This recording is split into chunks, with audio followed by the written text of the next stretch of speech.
Alright, so seriously, what is going on with all of these fucking trains? We had a train wreck up in Canada, right? It had all these oil cars, right? It was supposed to take all this oil across Canada, and it crashed, and this town was wrecked basically with all this oil and all this fires. And then we had a train wreck up in Italy. Was it? Or was it from? No, it was from Spain. Oh, it doesn't matter. They're all the same to me. They're all fucking fruity. And they had another train wreck, a train accident in Switzerland. And then a bus drove off a cliff in Italy, killing 40 people. And then we had the train wreck in Spain. Fucking A, man. How many people died in Spain? Let me see. Like 79 people. And the guy, the driver, I guess you can call him a driver. I don't know what we call them engineers here in America, by the way. You know, that's how backwards we are, right? In America, compared to Europe, they call their engineers drivers. Anybody can drive anything, but only an engineer can take on a train. That's what I say. But 79 people died in Spain. You might be asking yourself, what's going on, Jose? I don't know. I have an idea, though.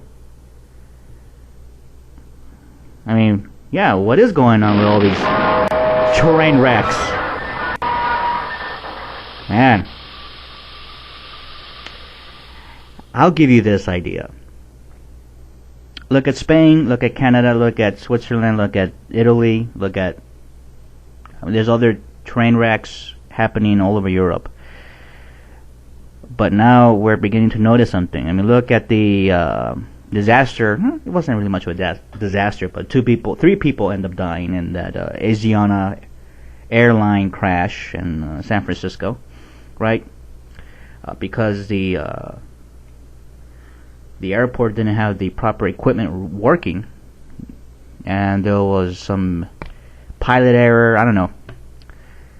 But look at all these accidents in public transportation. There's a common thread here, and the teabaggers don't want to admit it, but it's budget cuts and austerity. You cut public services like this is what you're going to end up happening.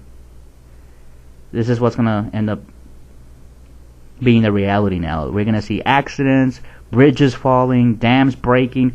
Why? Because the teabaggers want to hold on to the nest eggs of people like Rockefeller and, you know, General Electric and Chase Bank and all these other Wall Street ghouls and hedge fund hyenas who don't really give a shit about any of this crap. They have their own private jets.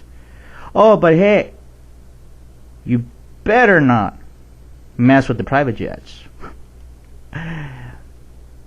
You know, a CEO of a corrupt hedge fund or like another corrupt criminal enterprise like Goldman Sachs, yeah, they need their private jets, man. But all of you little people, you know, the rest of us normal people, you get to keep all these airplanes are crashing in the runways, and all these airports are overcrowded, and these bridges are falling, and all these trains that are rolling out of control.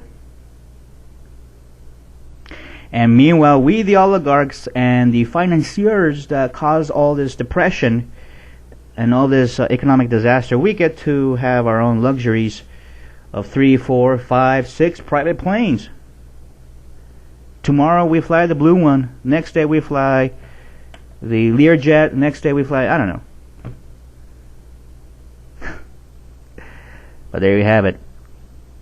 All these train wrecks. You know, the train wreck is sort of like a metaphor for what's been going on lately. how our lives, our society, our economy, our social welfare, everything is going to shit. It's a huge fucking train wreck, and we are the passengers, by the way, so hang on. You gotta hang on tight there.